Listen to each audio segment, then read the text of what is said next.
What Da Vinci tried to do at 80, I did at 6 years old because I had been working on it perhaps from a past life. Now, I'm not trying to say I'm crazy or there's reincarnation or anything, but we know that energy does not die. Energy just reboots itself and reboots itself. So we are eternal. So stop panicking, thinking your life is over. You've done this trillions of times. But my question actually has to do with your numbers theory. So if by your logic you say 1 times 1 equals 2, are you insinuating that 1 times 0 then equals 1? Equals 1. Well, that's what we were saying with the identity principle, the identity property. It says that 1 times nothing equals nothing. Something, so now you have the laws of physics have to now adjust because something just disappeared. Conservation of energy, energy can't be created or destroyed. So if 1 times 0 equals 0, then what happened to the energy of the 1? Isn't that the same problem that Stephen Hawking were talking about with the event horizon and the information going in and still being present, that conflict that was started? Well, that's because of the math. The principles in the math are not founded on truth. It's not founded on substance. The identity principle, anything times 0 is 0 and anything times 1 is 1. Where is that number? Where is that exemplified in nature or in universal phenomena? Is it? Do you see that? So then, are you saying that 1 times 5 would be 6? Yes. Well, what does it say in the associative and commutative thing? So you're if A and B proposing- are positive integers, it says if A and B are positive integers, A is to be added to itself as many times as is indicated by units in B. So you're not proposing an audit, you're proposing like a Well, I'm not the first one reconstruction to of say the way we we need to do understand this. math. You know what's interesting? In 1856, a man from Liverpool named Richard Dover Statter challenged the Dewey Decimal System and said that it was wrong and created an entirely new system to show how it can be brought into correction. So I'm not the first person to state this. It's a number of people did it, but look up Richard Dover Statter. Try and find him. You won't find him because he's been erased from history almost. Your view on consciousness and energy sounds very similar to what Dr. Robert Lanza proposes in biocentrism. So that may be of interest to you if you haven't read that text.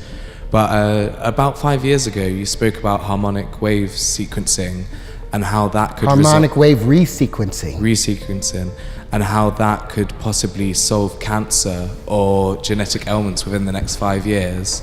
I think that was about 5 years ago. So is there much progress on that? And how do you propose that this resequencing would actually recode people's genetics in order to prevent them from getting these ailments? Simple. Our DNA is made up of what? 5 elements, right? Hydrogen, carbon, nitrogen, phosphorus, and oxygen. Do you know how they're arranged? The phosphorus sits right here in the middle, and you've got 4 oxygen atoms surrounding it. Then there's another phosphorus, 2 more oxygen atoms. Now these are the legs of that double helix. These are the legs. Now the latter steps on it, they become the adenine, the guanine, the cytosine, and thymine, the ATCGs. It turns out hydrogen, they used to think that energy, the body transferred or understood the energy information through electricity. They're finding out it's through frequency. Well, guess what hydrogen sounds like? It's a key of E. Guess what, and it's the color yellow. That's what proper physics gets you to. Oxygen is a chartreuse and it's the key of F over F sharp. Now they used to, like I said, information used to be thought about as just electrical information passing on. But I've got a question for you. Have you ever been at a party with some of your friends you ain't seen in 10 years, but y'all was like 14, you hung out and there was a song that came on and you was like, ah, and everybody got up and was live at that moment. Now say 10 years later you got a friend with you, he's a good guy, but he wasn't there when me and my boys formed this. So when that song comes on, our DNA tightens. There's a particular song, a scale in the genomes for each and every one of us. Now, when that song is played, when your particular prime resonant frequency is played, guess what happens? Your DNA celebrates and tightens. Everything else gets pushed out. Harmonic wave resequencing. The carbon is also the key of E and yellow.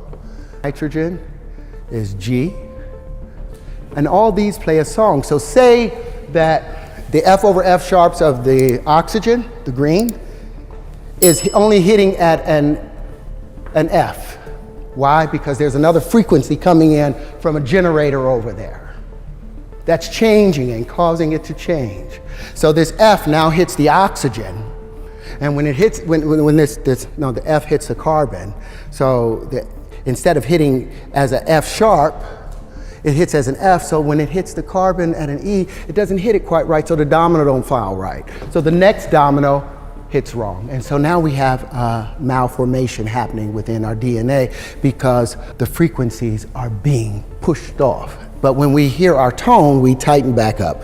So yeah, I'm in the process of building the harmonic wave resequencer with another doctor who has been able to successfully cure AIDS and cancer.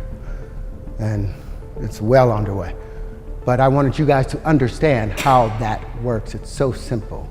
You do not need to tear the human body apart when all you can do is use frequency to bring it back to its normal space. Do you think that the reason that we have like economic crises, for example, is because we are not understanding our numbers correctly according to your theory? Well, I think we have an economic problem because we are the only creatures in this universe that use currency. There are no other creatures that use currency in order to exist. Why is it that we chose this strange thing that isn't even real? Other creatures, they drink water, they eat fruit, they eat other animals. We exchange with currency, and our system of exchanging with currency is flawed because of greed. There's not like if 1 times 1 equals 2, we've got an equilibrium of balance. 1 times 1 equals 1, you've got loss. When 1 times 1 equals 3 or more, you're talking about over unity and supersymmetry. And that's how you get the universe to work for you. Instead of using just the solar voltaics off of it, you also use the piezoelectric effects of it. You use other things to make greater unity. But 1 times 1 equaling 1, when it could also equal a pound times a pound equaling a pound, when it could also equal $4 or $10 or $100, does that make sense to you? Do you think the banks are abusing that? What's a quarter times a quarter? If I ask anybody in this room, what's a quarter times a quarter? That's 25 times 25.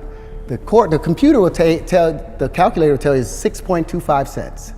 But we know 25 pence times 25 pence is 625 pence. That's 6 pounds and 25 pence, but the computer or the banks only have to give you 6 1/4 cents reference for it. Or let's say you put a dime times a dime. Let me get this out. Say you pay a dime times a dime. You put that in your calculator, it says 1 cent. 0.10 times 0.10 is 1 cent.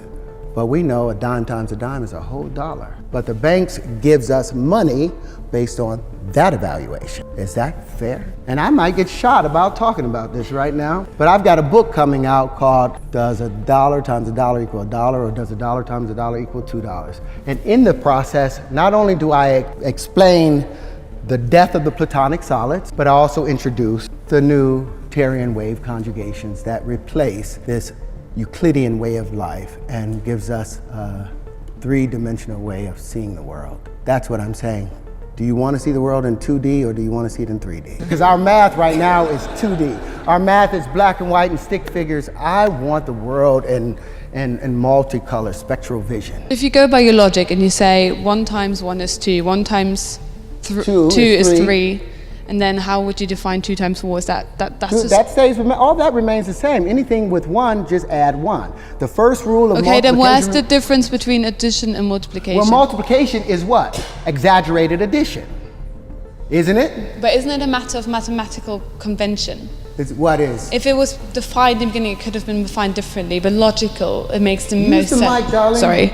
is it a matter of mathematical convention? If you define beforehand that something, like, logically it makes the most sense that 1 times 1, if you have one laptop, 1 times a laptop is 1 laptop, that makes more sense than you say it's 2 laptops. Well, now if you say... And then that's where the mathematical convention comes in. And that's like most, like, large part of math is convention.